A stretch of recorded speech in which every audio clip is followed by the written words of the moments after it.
E agora de pé, vamos abrir a Bíblia em Lucas, capítulo 14.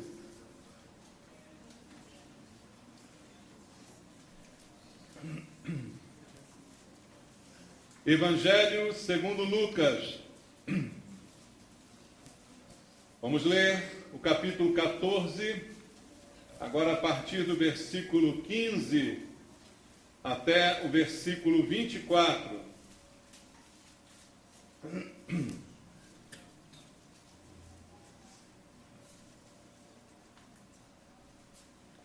Evangelho segundo Lucas, capítulo 14, do versículo 15 ao versículo 24, a palavra de Deus diz assim: Ora, ouvindo tais palavras, um dos que estavam com ele à mesa, disse-lhe: Bem-aventurado aquele que comer pão no reino de Deus. Ele, porém, respondeu: Certo homem deu uma grande ceia e convidou muitos. À hora da ceia enviou o seu servo para avisar aos convidados: Vinde, porque tudo já está preparado.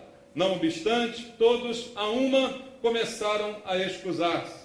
Disse o primeiro: Comprei um campo e preciso ir vê-lo. Rogo-te que me tenhas por escusado. Outro disse: Comprei 5 juntas de bois e vou experimentá-las. Rogo-te que me tenhas por escusado. E outro disse: Casei-me, por isso não posso ir. Voltando o servo, tudo contou ao seu senhor.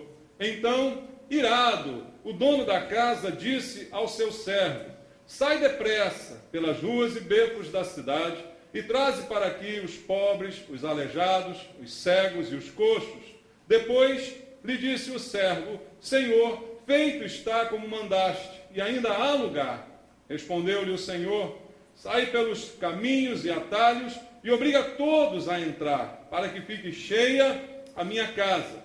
Porque vos declaro que nenhum daqueles homens que foram convidados provará a minha ceia. Amém. Obrigado, meu Deus, pela segunda vez. Estamos na tua casa e a tua palavra foi aberta, foi lida, está diante de nós. Mas não queremos apenas ler, nem apenas ouvir.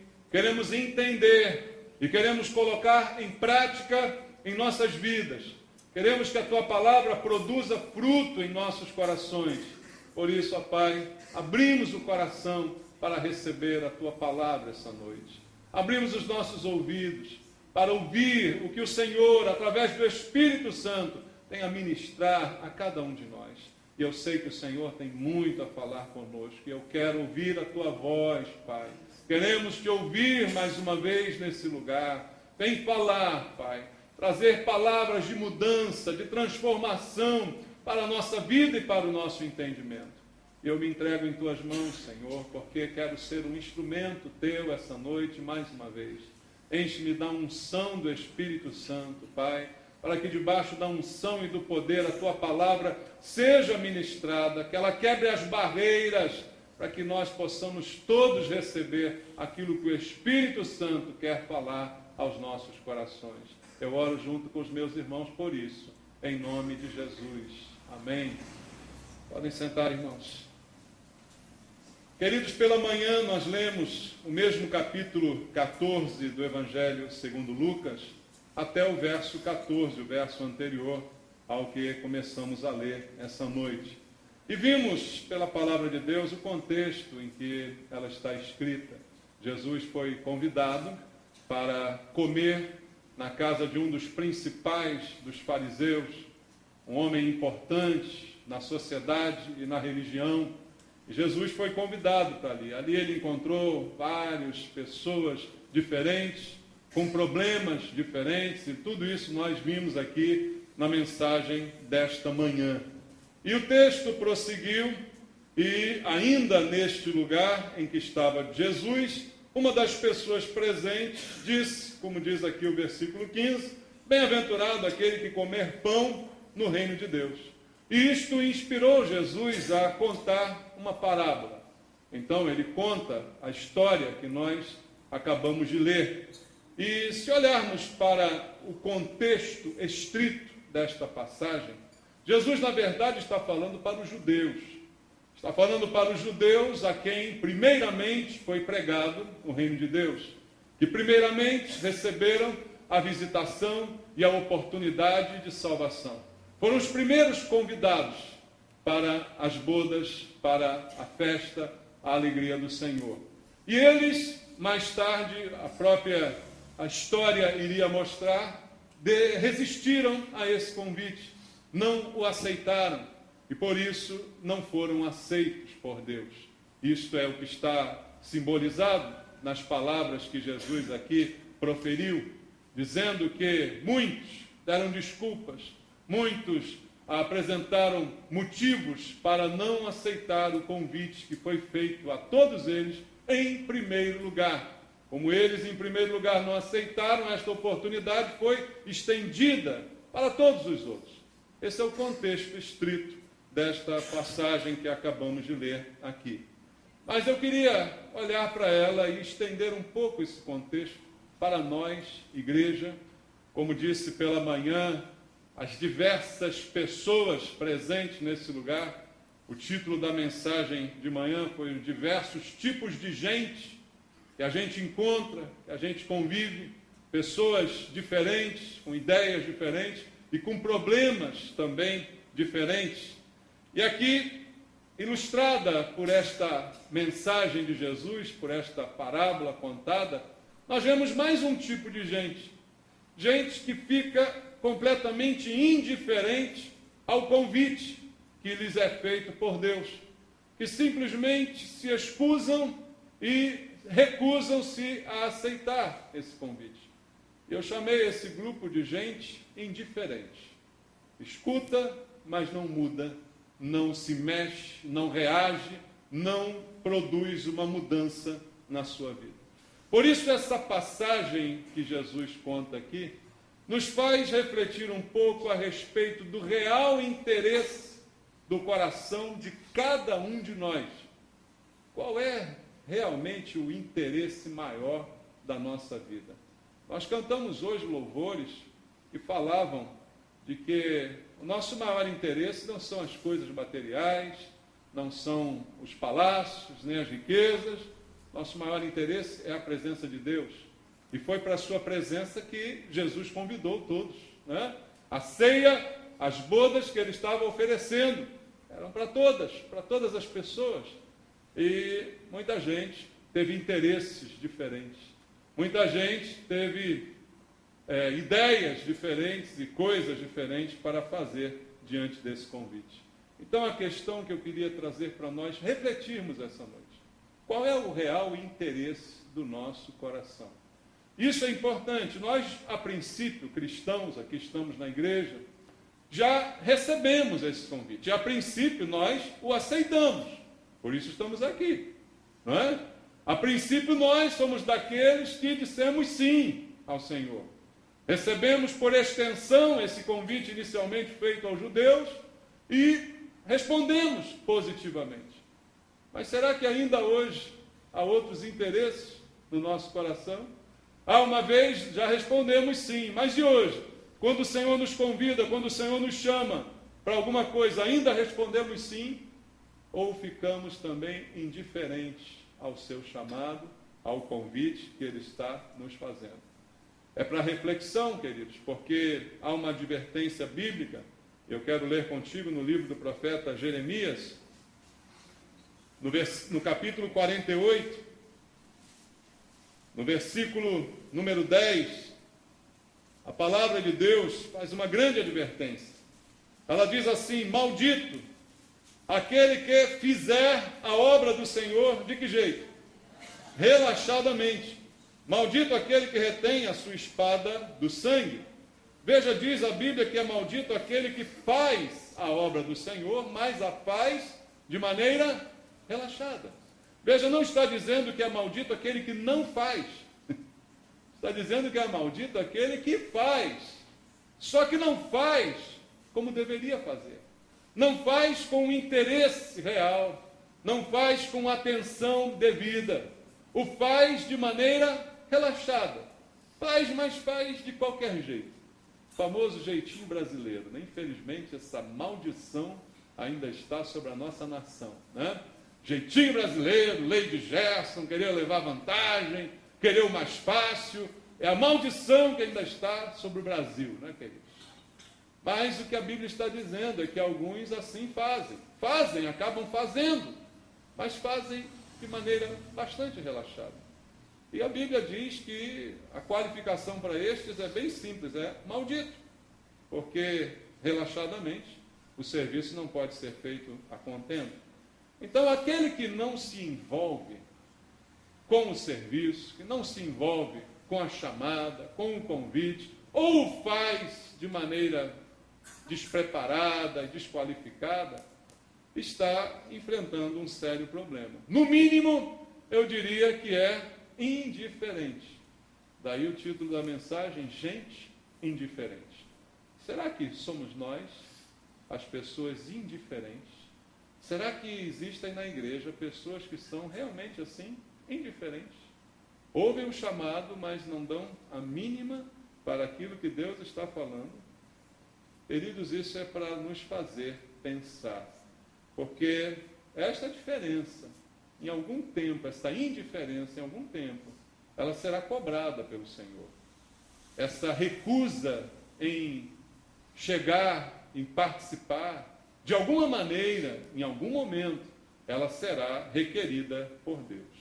Por isso eu queria fazer essa noite uma releitura dessa parábola contada por Jesus, trazendo-a para a nossa realidade, com princípios e lições que Deus deseja trazer a cada um de nós. Olhando para o texto em Lucas, capítulo 14, o versículo 15 e o versículo 16 dizem assim: Ora, ouvindo tais palavras, um dos que estavam com ele à mesa disse-lhe: Bem-aventurado aquele que comer pão no reino de Deus.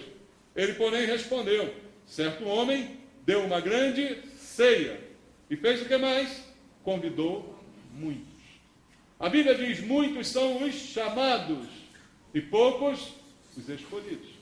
Certo homem deu uma ceia e convidou muitos. Quem é este certo homem a quem Jesus está se referindo? É Deus. Ele está falando de Deus que fez este convite e o fez de maneira universal. Convidou muitos, chamou muitas pessoas para ali estarem com ele. Deus é este certo homem que tem uma grande festa preparada para aqueles que recebem, que aceitam o seu convite. E todos aqueles que aceitaram esse convite estarão desfrutando das alegrias desta festa. Mas a realidade é, muitos são chamados, porque o convite é para todos, mas poucos aceitam, se comprometem com o convite feito pelo Senhor. Agora, este convite, pelo que diz o texto aqui, pelo contexto das palavras que Jesus aplica aqui, ele não carece apenas de uma aceitação, mas de um envolvimento. Por isso eu digo várias vezes na igreja que não gosto daquele termo aceita Jesus, né? E parece que é uma coisa, eu aceito, tá bom, traz aqui para a minha vida, eu recebo, né? Mais uma coisa que eu aceito. Não, não é só aceitação. O que está envolvido aqui, o que está em jogo aqui é o envolvimento, é o comprometimento com este propósito e com este chamado. Versículo 25 do texto aqui ainda, no capítulo 14, diz assim: Grandes multidões o acompanhavam, e ele, voltando-se, lhes disse: Se alguém vem a mim, e não aborrece seu pai, e mãe, e mulher, e filhos, e irmãos, e irmãs, e ainda a sua própria vida, não pode ser meu discípulo. E qualquer que não tomar a sua cruz e vier após mim, não pode ser meu discípulo. Talvez alguém lendo apenas a parábola anterior fique com a ideia de que Deus está implorando para que as pessoas venham para a sua casa. Está até, como diz o texto, obrigando alguns a entrar para que a sua casa fique cheia. E olhando talvez só para esta passagem, a ideia fica errada. Então temos que continuar a ler o livro, a ler a Bíblia. A Bíblia se interpreta por ela mesma, não é, queridos? Então, o que está escrito mais adiante é que não é apenas de um convite que o Senhor está falando. O convite tem aquele contexto, O convite que Deus dá, a oportunidade que Deus dá e que Ele deseja que todos aceitem, que Ele gostaria que todos entrassem e fez para todos o reino de Deus e a salvação, mas o que Ele diz logo depois, veja, bem seguido, é que para ser discípulo de verdade não é só aceitar o convite, não é só dizer, tá bom, está me enchendo a paciência, eu acabo indo, né? Eu acabo fazendo. Não, Jesus não disse isso. Ele disse que se alguém vem a mim, mas ao mesmo tempo não me coloca em primeiro lugar, é isso que significa aborrece, não é? Como está escrito, seu pai, sua mãe, sua mulher, filhos, irmãs e irmãs, e ainda a sua própria vida, não pode ser meu discípulo. O que quer dizer isso? Não coloca em primeiro lugar esse chamado.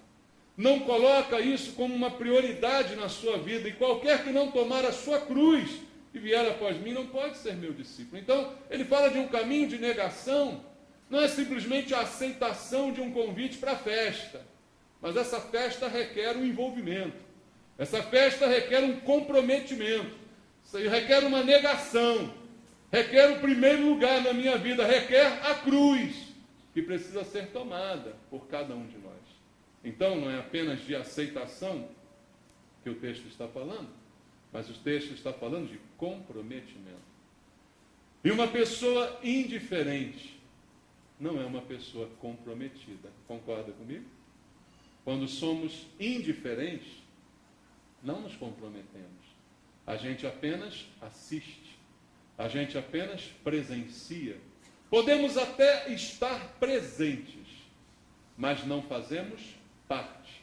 O envolvimento nos faz ser participantes, envolvidos com aquilo que está acontecendo e inserido naquele contexto. É isso que é o envolvimento. E o que Jesus está querendo é envolvimento. Não apenas aceitação e participação e presença. Deus está querendo envolvimento. Então, vamos pensar na indiferença daqueles que se colocam dessa maneira. Indiferença é algo que o Senhor certamente não aceita. Jesus vai colocar à prova a sinceridade e o interesse daqueles que foram chamados por Ele. É a ideia que alguns textos bíblicos me dão. Leia comigo Lucas capítulo 9, versículo 62, o último versículo do capítulo 9. Olha o que Jesus está ensinando. Mas Jesus lhe replicou: ninguém que tendo posto o que, irmãos? A mão no arado, olha para trás, é apto para o reino de Deus. Veja, ele fala do fato de apenas olhar para trás, nem propriamente voltar atrás. Apenas o olhar já desqualifica, é o que Jesus está dizendo. Então veja, não há espaço para a indiferença, só há lugar para o compromisso. Deus está nos chamando para um compromisso. E aquele que assume um compromisso com Deus, que é colocar a mão no arado, não pode sequer olhar para trás e não pode fazer o seu trabalho relaxadamente, segundo os princípios que nós vimos aqui na Bíblia. Porque daqueles a quem o Senhor chamou, Ele requer exclusividade, Ele requer prioridade na vida de cada um de nós. Leia comigo 2 a Timóteo, capítulo 2, versículo 4. É esta lição que o apóstolo Paulo está também trazendo ao seu discípulo Timóteo. 2 a Timóteo, capítulo 2, verso 4, ele diz assim: nenhum soldado em serviço se envolve em quê? Em negócios desta vida, porque o seu objetivo, qual é? Satisfazer aquele que o arregimentou. Então o objetivo do soldado é satisfazer quem o convidou para o exército. Então nós, quando somos convidados para a ceia, o objetivo que temos a partir desse momento é satisfazer aquele que nos convidou, o colocando em primeiro lugar, fazendo com que este seja o principal propósito da nossa vida, colocando a mão no arado, servindo com alegria, não de forma relaxada, com compromisso, colocando-o acima até inclusive das nossas famílias, colocando em primeiro lugar o reino de Deus, como está escrito na palavra do Senhor. Agora, a realidade não é bem essa. A realidade que o Senhor mesmo citou na sua parábola e que nós temos presenciado hoje em dia é que muita gente chamada permanece indiferente ao seu chamado e ao convite que lhes foi feito. E indiferença é uma coisa muito ruim. Dizem até nesse mundo, né, que é melhor ser amado ou odiado do que receber apenas a indiferença. Indiferença é terrível, né, irmãos? Ninguém gosta de indiferença. E eu creio que Deus também não a admite. E muita gente permanece indiferente ao seu chamado. E como essa indiferença se manifesta? Através das desculpas que nós vamos dando dia a dia para evitar o chamado e o compromisso que o Senhor nos envolveu. Nós vamos trazendo desculpas, como as citadas por Jesus, para não atendermos ao chamado e ao convite que nos foram feitos. E essas desculpas, na verdade, revelam muito bem o que está no nosso coração. Revelam muito bem as nossas prioridades, irmãos. E, no última análise, as desculpas revelam o quanto nós consideramos quem nos convidou.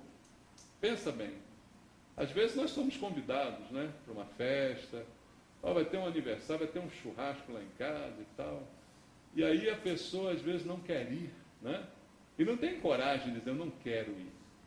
Aí inventa uma desculpa, como se isso não fosse mentira, né? Como se fosse mentirinha, já viu essa? Igual alguém liga para a sua casa e diz, não diz que eu não estou, né? Coisa de crente isso, irmão? Não, né? Mas alguns assim se comportam, né? E às vezes as desculpas que são dadas para a recusa de um convite, elas vão revelar realmente o que consideramos dessa pessoa. Qual a consideração que temos por aquele que nos convidou. Porque se nos convidaram é porque consideram importante a nossa presença, concorda? E eu, quando dou uma desculpa, colocando alguma coisa como mais importante para fazer do que ir estar ali, na verdade eu estou dizendo alguma coisa com essa desculpa. E assim, as pessoas ilustradas por Jesus aqui mostraram a sua desconsideração para com o autor do convite, que era o dono da casa e que preparou uma ceia muito farta e com muito carinho para todos aqueles que ele convidou. E as desculpas da indiferença foram aqui citadas por Jesus. E sobre elas eu queria refletir contigo essa noite. Porque eu penso, será que são estas as desculpas que nós ainda estamos dando? Não para aceitar o convite de salvação, porque isso todos já aceitamos. Os que estão aqui são cristãos, já fizeram isso. Mas para aceitar o convite ao compromisso, para aceitar o convite ao chamado ministerial, para aceitar o convite ao chamado para o trabalho, pôr a mão no arado e não olhar atrás, e trabalhar e não de forma relaxada. Alguns de nós ainda dão as mesmas desculpas citadas por Jesus, que são desculpas completamente desproporcionadas e que mostram uma completa falta de interesse e respeito por aquele que nos convidou. E olhando para o texto, nós vamos perceber a realidade destas coisas. Volta lá comigo em Lucas capítulo 14, e vamos ler o versículo 18, onde a primeira desculpa é ilustrada. Diz assim: não obstante, todos, a uma, começaram a excusar-se, desculpar-se, inventaram alguma coisa. O primeiro disse assim: comprei um campo e preciso ir vê-lo. Rogo de que me tenhas por excusado. Qual a desculpa que este apresentou para recusar o convite para a boda, para a festa, a ceia que o Senhor ofereceu? Ele usou uma desculpa material. Ele diz assim: eu comprei um campo. Eu gastei dinheiro com isso. Eu comprei esse campo e eu estou envolvido com esse negócio e por isso eu não posso atender ao convite do Senhor.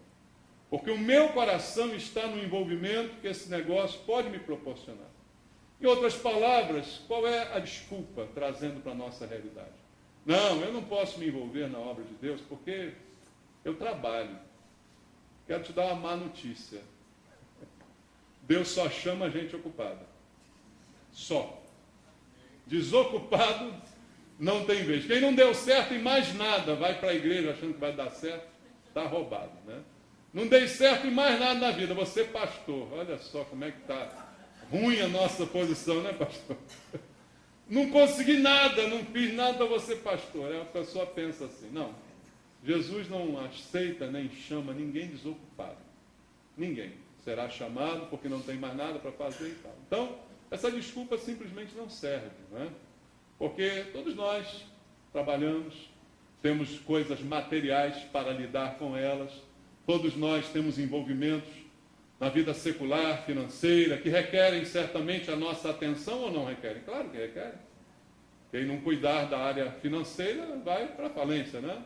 Então tudo isso requer a nossa atenção. Agora, um envolvimento excessivo, a ponto de me fazer excusar do convite do chamado que Deus me fez, aí tem uma coisa errada.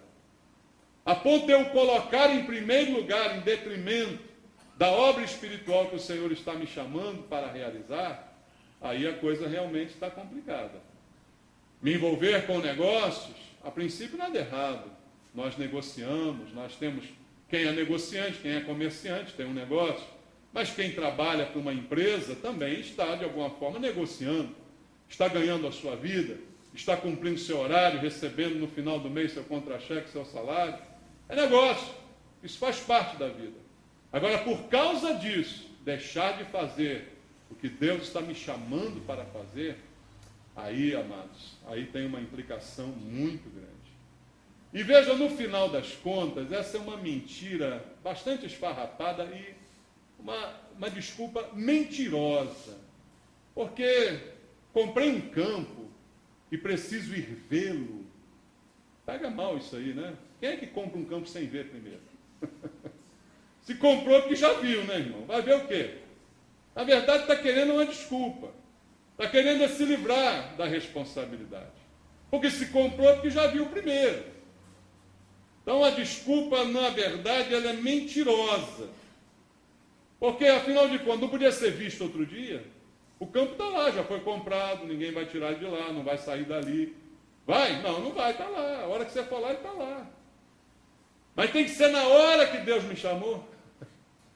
Tem que ser no momento em que eu tenho que... Infelizmente é assim que algumas pessoas vivem. Infelizmente é assim que algumas pessoas respondem ao chamado de Deus. E isso é, no mínimo, preocupante. Concorda, irmãos? Quando a desculpa é mentirosa, descabida, desproporcional, revelando o meu completo desprezo por aquele que me convidou, por aquele que me amou a ponto de me chamar. Isso realmente é ofensivo contra este que me fez o convite. Mas a desculpa que muitos têm dado é essa. Não quero me envolver porque eu tenho um trabalho, porque eu tenho um negócio, porque eu tenho um campo, porque eu tenho que cuidar disso, cuidar daquilo. Amados, na verdade isso mostra uma falta de fé. Porque, veja, não necessariamente você tem que abandonar a sua vida ou os seus negócios para servir a Deus. Mas o que você precisa é crer que enquanto você serve a Deus, Deus cuida dos seus interesses. Enquanto você se dedica ao Senhor, Deus cuida daquilo que foge até ao seu controle. Porque por maior que seja o nosso cuidado, nenhum de nós é capaz de garantir o sucesso dos nossos empreendimentos, da nossa vida financeira ou da nossa vida profissional. Por maiores que sejam os cuidados e dedicações que a gente tenha com estas áreas, quem garante o sucesso realmente é Deus. Então, se eu confiar no Senhor, eu preciso crer que enquanto eu cuido dos negócios de Deus, Deus cuida dos meus negócios. É esse, queridos, o que muita gente não consegue entender. E por isso, as desculpas são dadas, as esquivas são apresentadas. A segunda desculpa citada aqui por Jesus está no versículo 19. Diz assim: o outro disse: comprei 5 juntas de bois e vou experimentá-las. Rogo-te que me tenhas por escusado. Mais um motivo aparentemente financeiro, né? O primeiro fala de um campo, de um terreno. Esse aqui comprou uns boizinhos, né? Mas, comparando um com o outro, maior é o campo, menor é o boi. Negócios menores, coisinhas menores, que fazem parte da nossa vida, coisas de menor valor, mas que de repente se tornam supervalorizadas para que nós as coloquemos acima dos interesses de Deus. Foi isso que aconteceu aqui. 5 juntas de boi, vou experimentá-las. É como alguém que diz: desculpa, eu já tenho outro compromisso. Eu já tenho o que fazer, eu não posso porque eu já tenho um outro compromisso.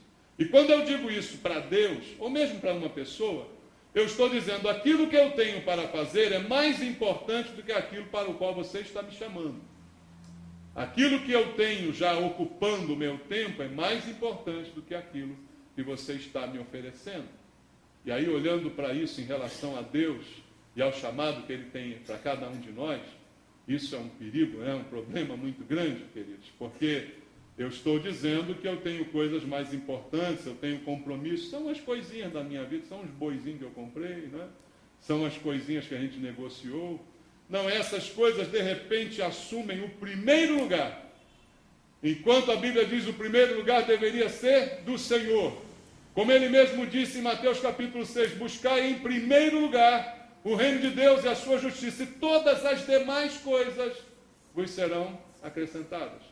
As coisinhas que Deus sabe que você precisa, que você necessita, o comer, o beber, o vestir, isso será acrescentado, desde que você, em primeiro lugar, busque o reino de Deus. Ou seja, em primeiro lugar, aceite o convite que Deus está te fazendo e se envolva com esse projeto de vida.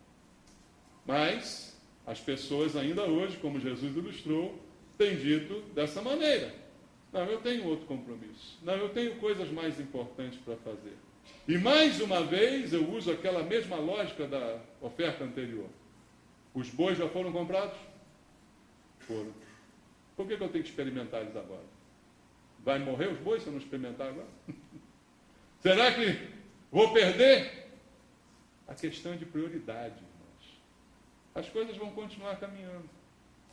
Os dias vão continuar se sucedendo. E a gente acha: não, isso aqui é urgente, urgentíssimo, isso aqui eu tenho que fazer, porque senão o quê? Faz em primeiro lugar as coisas de Deus.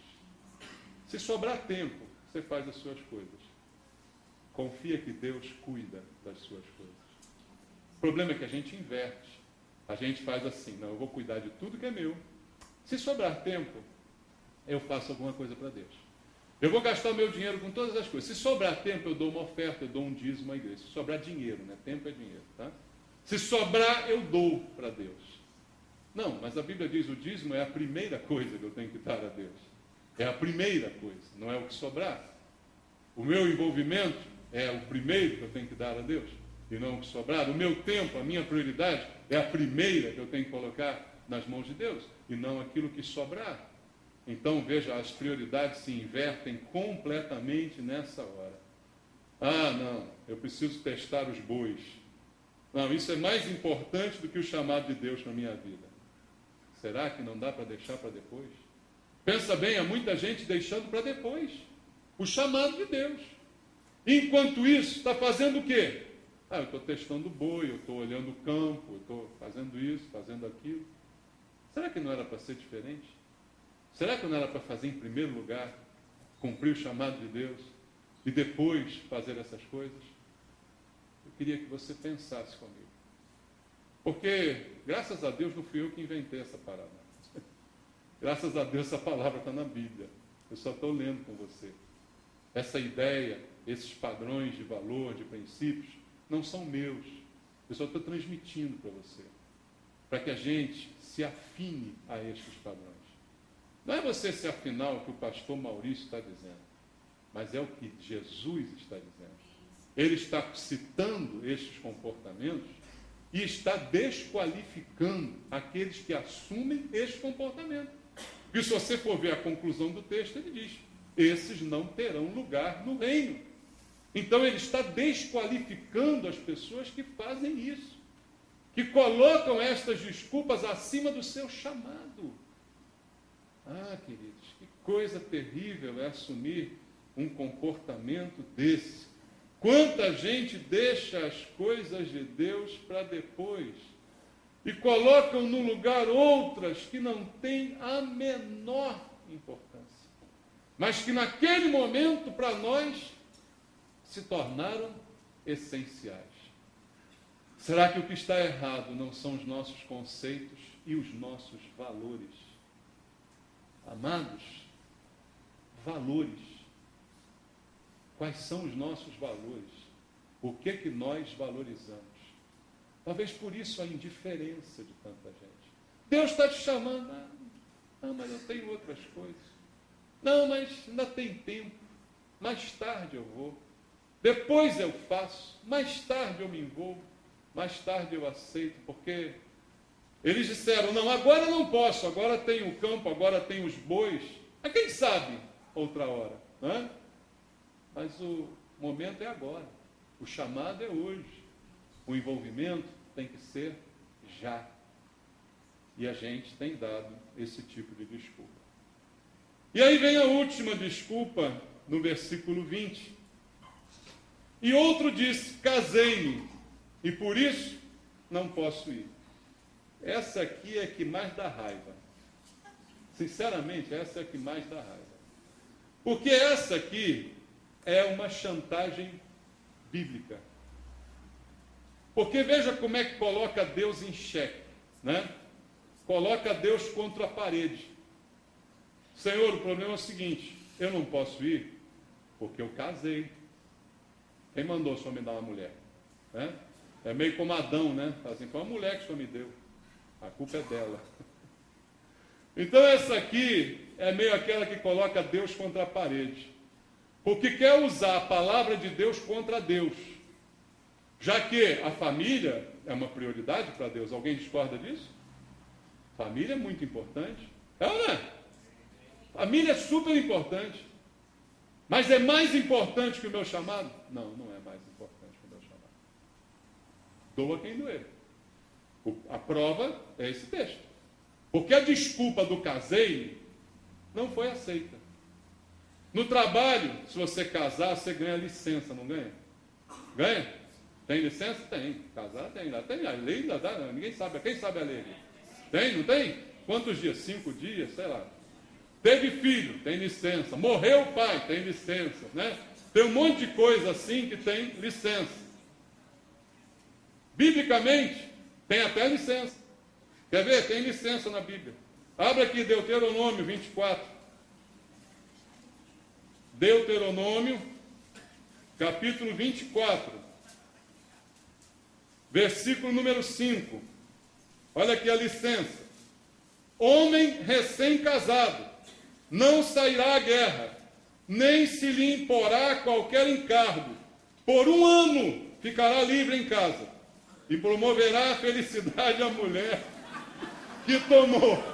O irmão falou que maravilha, é uma beleza, né? Casou, tem 1 ano de licença. Olha, a lei de Deus é melhor que a dos homens, viu, irmão? A licença aqui é 5 dias. É 1 ano. 1 ano está livre. Olha aí. Lua de mel, maravilhosa. Que coisa linda. É isso? É verdade, é.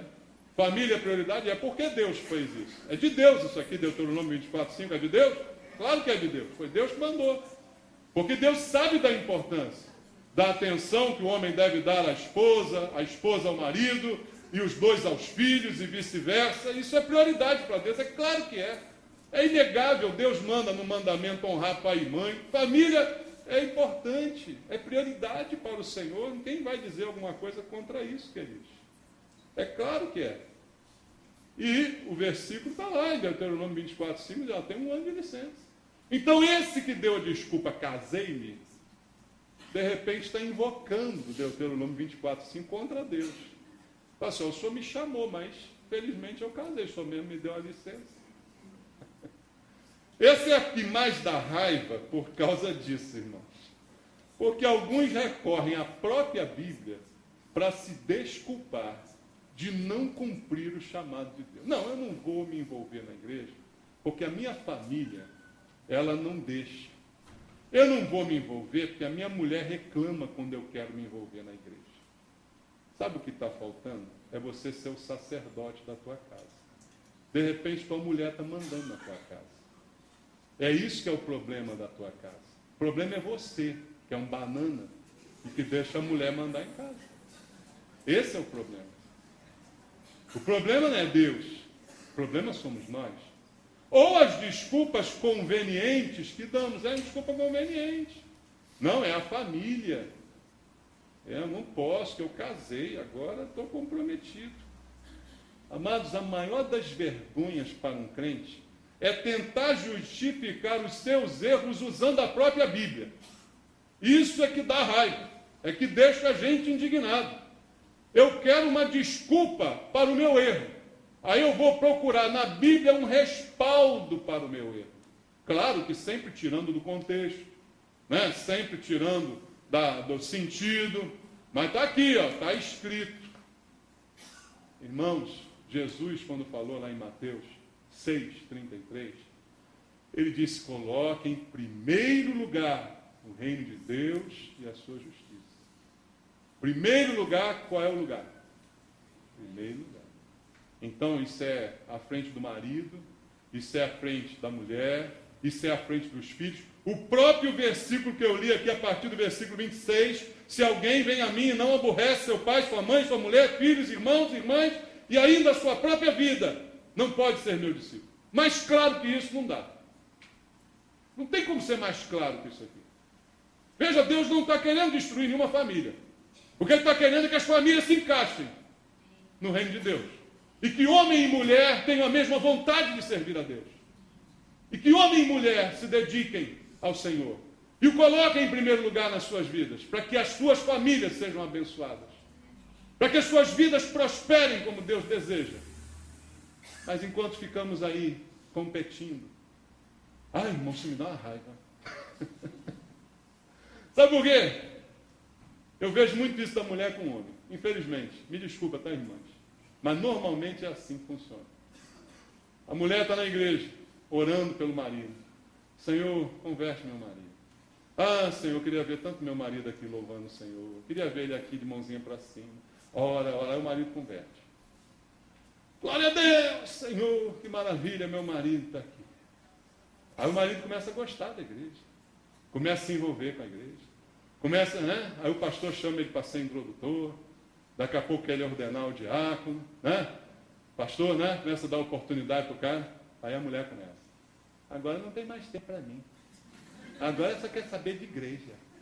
Agora não faz mais isso. Agora não faz mais aquilo. Mas eu queria o quê? Que ele fosse cachaceiro, como ele era? Quer que ele volte para a sinuca, para o barzinho? Quer que ele passe de novo as madrugadas no inferninho? O que você quer, minha filha? Não é engraçado isso? Infelizmente, é assim que funciona. Em vez de caminharmos juntos, somos oposição maligna contra Deus e contra a obra de Deus. Veja, Deus não é culpado de nada disso. Talvez também o marido não tenha equilíbrio, concorda? Porque Deus, quando me chama para servi-lo, não me manda abandonar minha família. Concorda comigo? Não me manda abandonar. Mas sim colocá-lo em primeiro lugar. Infelizmente ou felizmente, eu posso usar a minha vida como testemunho para você. Trabalho secularmente há 25 anos em Furnas. Sou pastor da igreja aqui desde 1998. Tenho minha esposa, tenho meus filhos. Sempre dei atenção ao meu trabalho, à igreja e à minha família. Sempre saímos, sempre passeamos, sempre prego, sempre... Tem tempo para tudo. Desde que o primeiro lugar seja de Deus. Agora, nesses anos todos, sempre que houve algum tipo de conflito, toda a minha família, mulher e filhos, sabiam, em primeiro lugar está a igreja. Ah, mas tem a festinha, tem o futebol, tem a igreja. Não se discute. festinha, futebol, viagem, eu posso fazer isso toda a vida, o resto que for. Quando tiver de férias, quando não tiver nada na igreja. Agora, fazer as coisas no dia da igreja, isso é coisa do diabo. Resumo assim. É coisa do diabo. Não tem outra história. Então, usar a família como desculpa para não servir a Deus, para não obedecer ao chamado, meu amado, aí é muito triste. É muito triste. Porque é como usar a palavra de Deus contra o próprio Deus. Aquele que usa a sua família como desculpa para ser negligente, o que a Bíblia diz é que não terá sucesso. Versículo 24. Porque vos declaro que nenhum daqueles homens que foram convidados provará a minha ceia. Mesmo esse que deu a esposa como desculpa. A sentença foi: não provará. Porque mesmo tendo uma boa desculpa, essa desculpa não foi aceita pelo Senhor. A indiferença só foi revelada e exposta. Isso, amados, é para a gente pensar. A gente precisa atentar para as prioridades de Deus, porque nada adianta dedicar tempo e força àquilo que não é prioritário para Deus. Eu posso fazer um trabalho maravilhoso, posso me esforçar tremendamente, fazendo algo que não é prioridade para Deus, de nada valeu, para nada serviu aquilo que eu fiz. Eu queria que com essa palavra, o Espírito Santo tocasse nos nossos corações, para que houvesse uma mudança. Por favor, não fique com raiva de mim. É a Bíblia que está dizendo isso. Eu só estou lendo para você. Só lendo para você. Submeta-se a Deus se você quer ser feliz. Submeta-se a Deus se você quer que a sua família seja uma família abençoada. Submeta-se ao Senhor. Porque o que esse texto diz também é que não haverá segunda chance para aquele que desperdiça esse convite.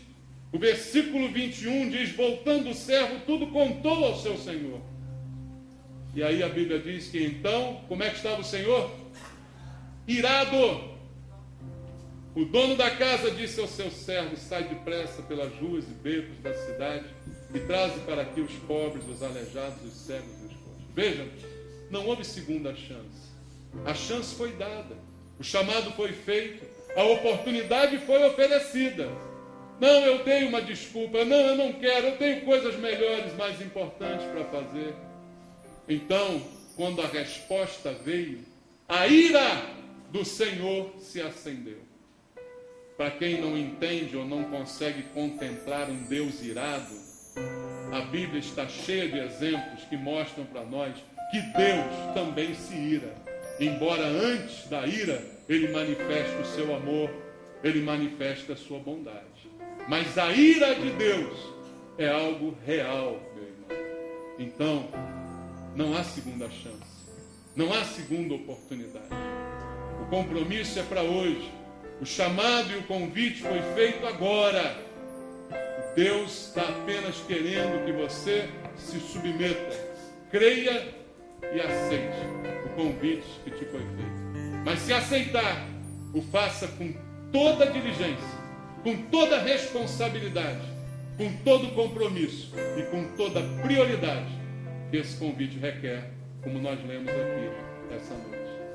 Que Deus nos abençoe, para que a gente possa estar sempre nos planos de Deus, o colocando como prioridade para a nossa vida e também para a nossa família.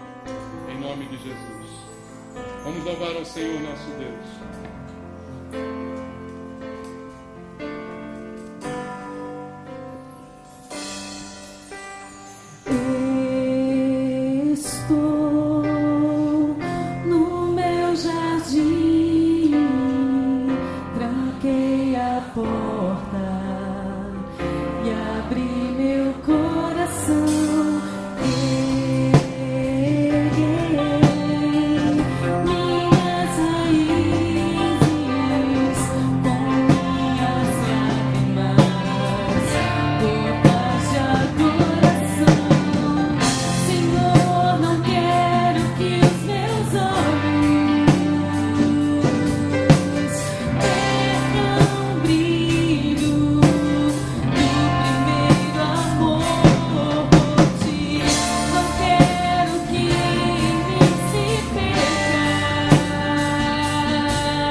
Senhor fez um chamado para todos nós. Muitos de nós aceitamos esse chamado. Muitos de nós nos rendemos ao Senhor. E aqui estamos como servos, como cristãos. Mas o Senhor tem um chamado ministerial para alguns de nós. O Senhor tem um chamado para o serviço. O Senhor tem um convite para o trabalho. Cada um de nós recebe também do Senhor um convite para multiplicar talentos, para produzir bons frutos. E muitos de nós, Pai, estamos recusando obedecer. Estamos nos desculpando para não aceitar esse convite. Eu quero te pedir essa noite. Toca, meu Deus, pelo Espírito Santo. Toca nos corações aqui, Senhor. Traz o convencimento necessário que só o Espírito Santo pode fazer. Que não sejam as minhas palavras, mas sim o poder do Espírito Santo para convencer e quebrantar cada coração da necessidade de atendermos ao teu chamado e de colocarmos em primeiro lugar em nossas vidas, ouvir a tua voz e fazer a tua vontade. Eu quero essa noite orar por você, meu irmão. Não precisa vir aqui à frente, mas se você sente que foi contigo a palavra, que foi para você a palavra, coloque a mão no seu coração e faça junto comigo uma oração de dedicação, de consagração ao Senhor, pedindo a Ele perdão por estar resistindo ao seu chamado. Faça agora comigo essa oração e diga: Pai, perdoa pelas desculpas que eu tenho dado, perdoa, Senhor, por outras coisas que eu tenho colocado adiante do Senhor, em detrimento da tua vontade na minha vida, Pai. Perdoa, meu Deus, quando eu considero outras coisas mais importantes do que fazer e atender ao teu chamado. Perdoa, Senhor, quando eu faço a tua obra relaxadamente, colocando outras coisas adiante do Senhor e adiante da tua vontade. Pai querido, vem perdoar essa noite. Venha, ó Deus, dar uma nova oportunidade para que ainda possamos ter tempo de aceitar o chamado, de caminhar junto contigo e de fazer a tua vontade, Pai. Venha abençoar as famílias, Senhor. Pai Santo, tira as barreiras, os bloqueios do seio da família. Tira, Senhor, as barreiras que homens e mulheres se levantam uns contra os outros, usando a tua obra como pretexto. Pai Santo, em nome de Jesus, quebra essas barreiras. Traz alegria, felicidade para as famílias. Que cada um aqui possa dizer: eu e minha casa serviremos ao Senhor e serviremos com alegria. Com alegria. Em nome de Jesus, Senhor. Abençoa os teus filhos nessa noite. Abençoa aqueles que com o coração sincero diante do Senhor se arrependem nessa hora. Em nome de Jesus. Amém. Deus abençoe você, meu irmão.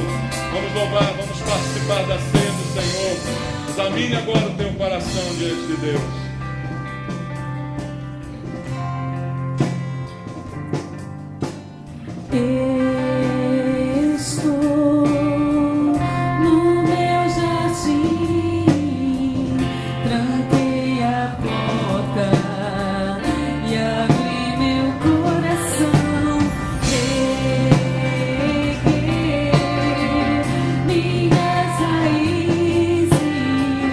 Com minhas lágrimas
Glória ao Senhor.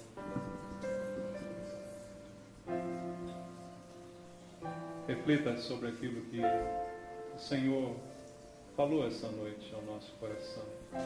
A palavra que lemos, a parábola contada por Jesus, no chamado feito, nas desculpas apresentadas. Foi o Senhor Jesus que falou estas palavras. Falou diante de fariseus, diante de religiosos, de pessoas que achavam que estavam bem na religião. Mas Ele requer de nós uma mudança muito grande, amados. Uma mudança de entendimento, uma mudança de conceito, uma mudança de valores. Quando os nossos valores estão corrompidos, toda a nossa vida fica corrompida, porque todas as nossas prioridades são invertidas. E a prioridade daquele que foi chamado, como disse Paulo a Timóteo, a prioridade é satisfazer aquele que o arregimentou. Essa é a prioridade. É satisfazer ao Senhor e não me satisfazer pessoalmente, mas satisfazer ao Senhor. É bem verdade que quando eu busco, em primeiro lugar, o reino de Deus, Ele acaba satisfazendo também as minhas necessidades. Mas o meu alvo deve ser, em primeiro lugar, colocá-lo como centro da minha vida. E essa noite celebramos mais uma vez a ceia do Senhor. Na ceia, Jesus disse: façam isso em memória de mim. Por que Jesus quer ser lembrado? Porque Ele falou muita coisa, Ele ensinou muita coisa, Ele mostrou muita coisa que a gente precisa imitar, que a gente precisa seguir, que a gente precisa guardar. E Ele mesmo disse: se me amais, guardareis os meus mandamentos. Então a prova que amamos é que nos lembramos. E ao nos lembrar, obedecemos aquilo que Ele mandou a gente fazer. Vamos celebrar a ceia, como diz o Senhor, examinando o nosso coração, se há alguma coisa que tem entristecido o coração de Deus. Deus está te convidando essa noite para consertar. A única razão que você tem para não participar é dizer assim: eu não quero consertar isso, eu quero continuar assim mesmo. Aí não precisa participar. Mas se você se examinou, se achou culpado e quer mudar, você pode participar. Você pode participar. O Senhor te convida. Examine-se o homem a si mesmo. E depois, coma do pão e beba do cálice. Aqui estamos, Senhor, para participar da ceia. Com o pão que temos em mãos, nos lembramos do teu corpo que ele simboliza e todo o castigo que o Senhor sofreu em nosso favor. Castigo que nos trouxe a paz. É por isso que temos paz hoje. Paz com Deus, porque os nossos pecados foram perdoados. Porque nós fomos justificados. E agora, mediante a fé, temos paz com Deus. E tudo isso devemos ao Senhor. Te agradecemos por esse pão que partimos e por tudo que ele simboliza. E fazemos isso em nome de Jesus. Amém. Participemos do pão.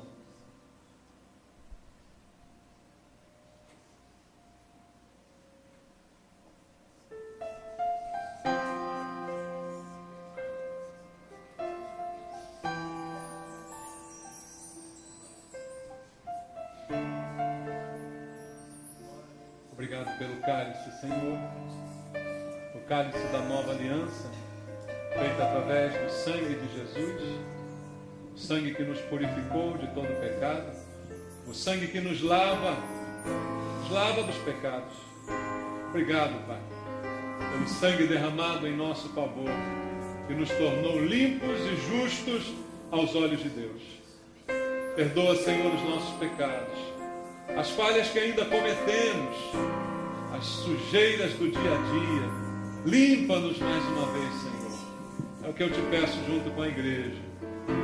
Que esta aliança simbolizada no cálice, ela se cumpra entre nós, como igreja do Senhor. Tenhamos uma aliança uns com os outros neste lugar. Assim te peço, Pai, em nome de Jesus. Amém. Participemos do cálice do Senhor. Aleluia. Obrigado, Senhor. Vem.